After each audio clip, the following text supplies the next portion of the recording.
Kita masih tersambung melalui telepon dengan psikolog forensik Mas Reza Indragiri dan juga dengan Kabag Penum Divisi Humas Polri dengan Kombes Asep Adi Saputra di sambungan telepon. Saya ke Mas Reza, pandemi corona ini, situasi di dunia atau kita spesifikkan di Indonesia ini juga sudah mulai membangun ketakutan masyarakat lah, begitu Mas. Apalagi kita mengetahui banyak ahli yang mengatakan ini belum puncaknya, sehingga psikologi masyarakat tentu saja saat ini dalam masa yang sangat-sangat was-was. Nah, dengan begitu banyaknya informasi mengenai kejahatan yang dikatakan menggunakan masa PSBB atau masa setiap orang mengkarantina diri di rumah ini dengan untuk melakukan aksi kejahatan, apakah ada hubungan antara ketakutan menghadapi corona dengan ketakutan adanya kejahatan yang meningkat ini, Mas Reza, sehingga memperburuk psikologi masyarakat? Ya, yang saya pikirkan adalah tantangan terbesar bagaimana masyarakat tetap punya resiliensi untuk berhadapan dengan potensi kejahatan.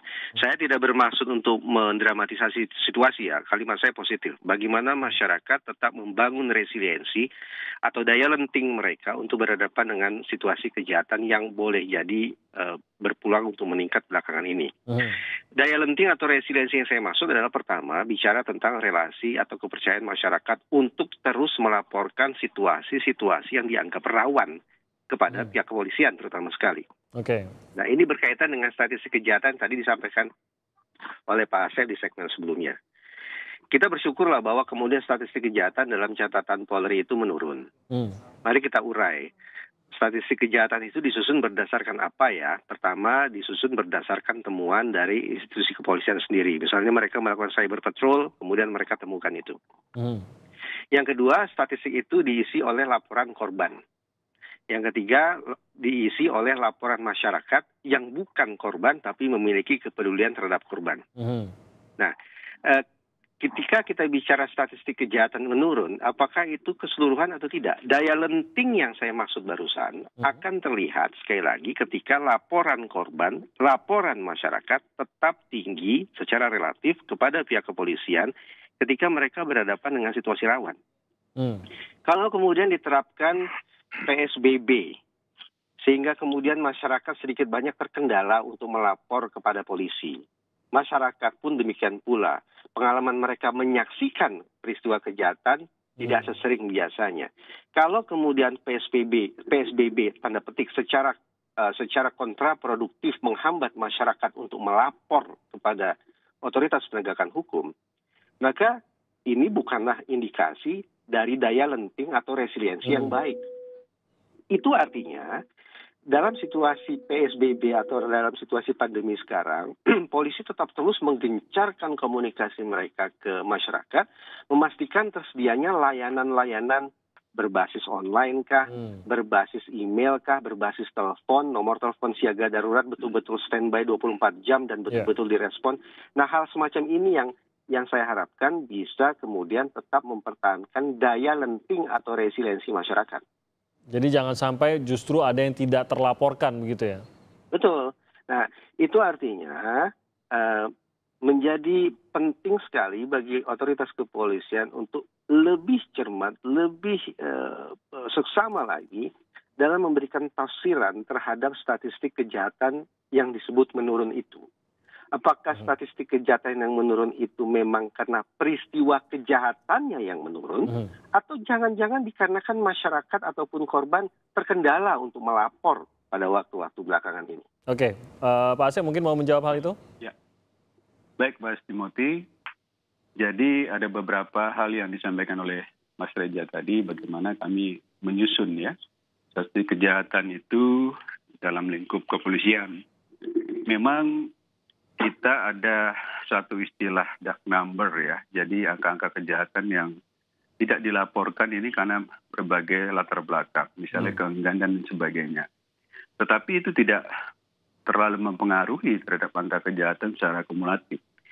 Kemudian dalam hal khusus pandemi COVID-19 ini, peningkatan pelayanan kita kepada masyarakat juga ditingkatkan.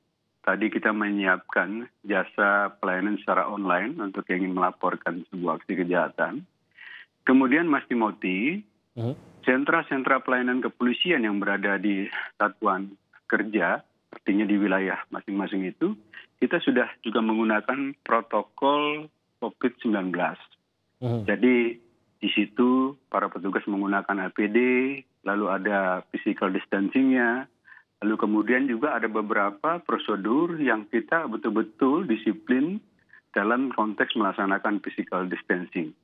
Jadi dalam kaitan ini, kita juga ingin masyarakat tetap merasa nyaman dalam situasi yang sedemikian untuk datang ke kantor polisi karena kita melayani sebagaimana protokol penanganan COVID-19.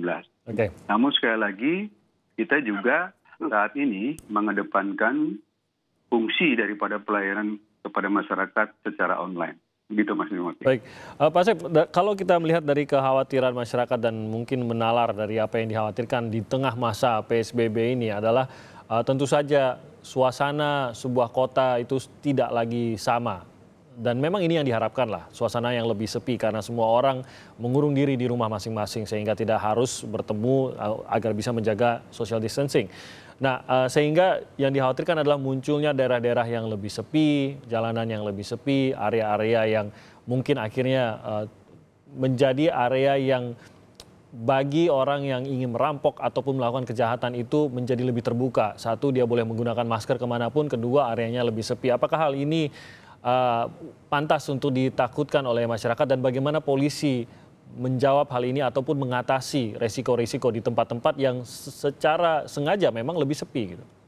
Ya, Mas Timothy, kita melakukan sebuah upaya mapping, ya, bagaimana pada setiap daerah kita melakukan penilaian, analisis, dan kemudian kita menentukan cara bertindak kita atau metode yang akan kita lakukan. Misal di Jakarta ini, kita sudah melakukan pemetaan terhadap wilayah, di mana wilayah yang aman, kemudian rawan, begitu ya, itu juga sudah kita klasifikasikan berdasarkan data atau angka kejahatan yang terjadi sebelumnya, kemudian tren-tren perkembangan yang akan terjadi terkait dengan pandemi COVID-19 ini. Nah, khusus daerah-daerah rawan, tentunya kita yang paling utama adalah melakukan upaya pencegahan, preventif. Secara prinsip, preventif ini adalah meningkatkan kehadiran kepolisian di daerah tersebut agar terjadi upaya pencegahan di mana niat dan kejahatan itu tidak bertemu.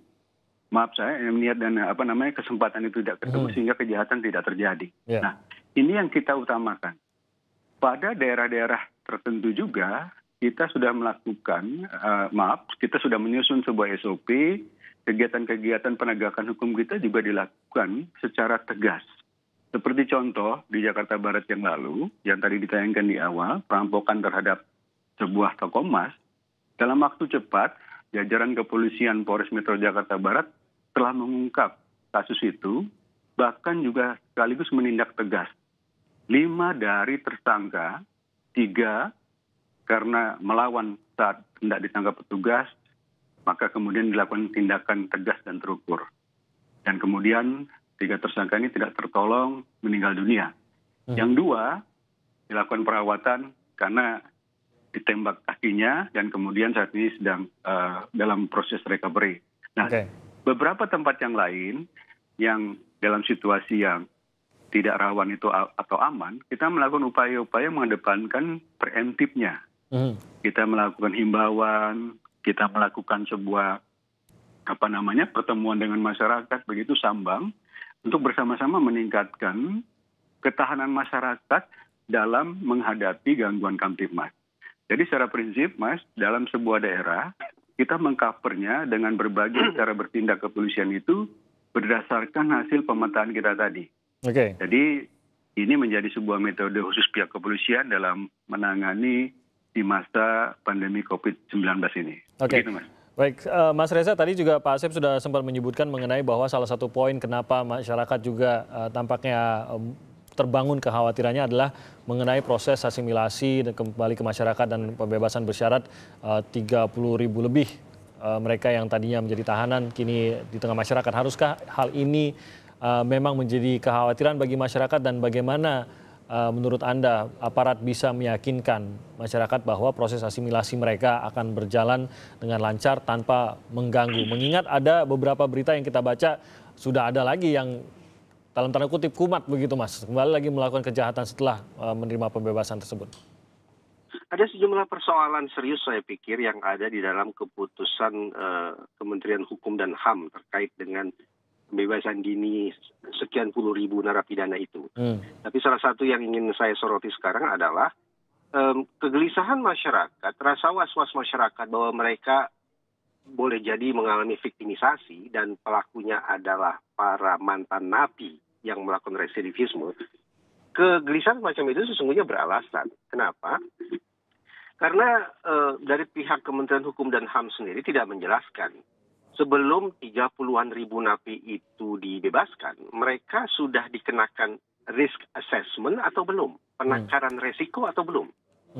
Penakaran resiko ini sangat penting dilakukan karena inilah sejauh ini mekanisme yang tersedia untuk menakar, untuk meramal kira-kira napi A ini akan mengulangi perbuatan jahatnya atau tidak.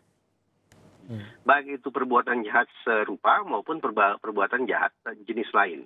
Nah, ketika saya membaca surat keputusan Kementerian Hukum dan HAM tersebut, ini saya menduga pembebasan sekian puluh ribu itu dikarenakan faktor keterdesakan waktu akibat pandemi COVID-19 yang serius. Di dalam waktu yang sempit semacam itu, kapan gerangan penakaran resiko atau risk assessment dilakukan? Risk assessment itu yang akan mengeluarkan, sebutlah skor. Oh, napi A itu memiliki potensi mengulangi perbuatannya tinggi. Napi B potensinya rendah. Dari 30-an ribu itu seperti apa potensi residivisme mereka? Kalau tidak terjawab, sekali lagi, rasa was-was masyarakat sesungguhnya punya alasan. Pak Asep, kalau dari kepolisian sendiri untuk meyakinkan kepada masyarakat bahwa tidak akan kembali lagi menjadi masalah di tengah masyarakat, seperti apa proses yang terjadi atau pengawasan mungkin yang dilangsungkan terhadap mereka, paling tidak dari sisi kepolisian? Ya, Mas Timothy, dalam konteks kebijakan asimilasi dan juga integrasi ya terhadap napi, yang tadi berjumlah kurang lebih 36.000, kita dalam konteks pelaksanaannya melakukan koordinasi dengan pihak lapas dan juga balai masyarakat. Jadi secara mekanisme di lapangan, dari teman-teman lapas atau balai pemasyarakatan itu berkoordinasi dengan kita untuk terus melakukan tetap pengawasan. Karena sejatinya pada proses asimilasi, para napi ini sebenarnya tidak boleh keluar dari kediaman atau tempat tinggal. Demikian juga yang integrasi. Kalaupun boleh mereka meninggalkan rumah atau kediamannya, tetapi dalam konteks PSBB juga diharapkan tidak meninggalkan rumah, seperti itu. Tapi kan sulit menjamin itu, Pak Asep. Betul sekali. Jadi memang diharapkan, sebagaimana yang kami tahu dari Kemenkumham juga sudah memberikan instruksi, bahwa bila perlu ini diawasi secara virtual, seperti itu. Dan kemudian, tadi saya sampaikan di awal bahwa persepsi publik tentang angka kejahatan yang terkait dengan Kamtibmas ini, faktor yang kedua tadi itu ada yang disampaikan oleh Mas Timothy, ada keresahan terkait dengan asimilasi napi ini. Dari 36.000 sekian, dan berdasarkan catatan hari ini dari Kemenkumham, ada 12 para napi ini yang melakukan tindakan kejahatan, seperti curanmor, penjambretan, bahkan ada yang menjadi kurir narkotika di Bali. Nah, ini juga menjadikan sebuah indikator bahwa apakah akan terjadi peningkatan terhadap aksi kejahatan dilakukan oleh para napi yang sedang asimilasi ini menjadi bagian perhatian penting kita. Terlebih lagi di saat pandemi COVID-19 ini yang menimbulkan beberapa implikasi pada masyarakat. Nah, ini yang perlu kita intenskan dengan pihak Kemenkumham, khususnya jajaran di lapangan ada lapas dan balai kemasyarakatan, sehingga nanti terjadi sebuah pengawasan yang terintegrasi. Benar yang disampaikan oleh Mas Giri tadi, bahwa dalam konteks ini memang kita harus betul-betul cermat untuk mengawasi program ini, agar pada setiap individu atau napi yang asimilasi dan juga sedang melaksanakan integrasi ini betul-betul oleh termonitor. Masyarakat pun diharapkan memberikan peran serta yang aktif untuk menyampaikan adanya sebuah gejala-gejala yang terjadi di dalam masyarakat terkaitan dengan napi. Karena pada prinsipnya Mas Timothy, program pemerintah ini sungguh baik dalam konteks untuk mencegah penyebaran. Kemudian sebenarnya kesempatan emas untuk melakukan sebuah upaya-upaya untuk resosialisasi ya kepada para napi ini. Namun tadi tantangannya tidak mudah yang disampaikan oleh Mas Reja. Kita harus betul-betul bisa bersama-sama untuk mengawasi atau memonitor pelaksanaan asimilasi dan juga integrasi ini. Begitu Mas. Baik, Pak Asep, salam untuk rekan-rekan. Tentunya kami ucapkan selamat bertugas di masa PSBB ini. Besar harapan masyarakat agar kepolisian bisa juga membantu dalam menciptakan ketertiban di tengah masyarakat di masa PSBB. Kembali lagi sekali lagi terima kasih Kombes Asep Adi Saputra, Kabag Penum, Divisi Humas Polri. Selamat bertugas. Terima kasih. Dan Mas Reza, terima kasih atas analisanya dan kami harapkan semoga apa yang menjadi analisa Anda tadi memang ketakutan itu tidak terjadi. Saya yakin itu juga harapan Anda juga ya Mas Reza ya. Semoga ulasan yang saya sampaikan barusan justru memunculkan kesadaran tentang situasi rentan dan muncul daya lenting atau resiliensi kita untuk menghadapinya. Betul, Mas Reza. Terima kasih banyak sekali lagi Mas Reza Indragiri, psikolog forensik, sudah bergabung bersama kami melalui telepon pada pagi hari.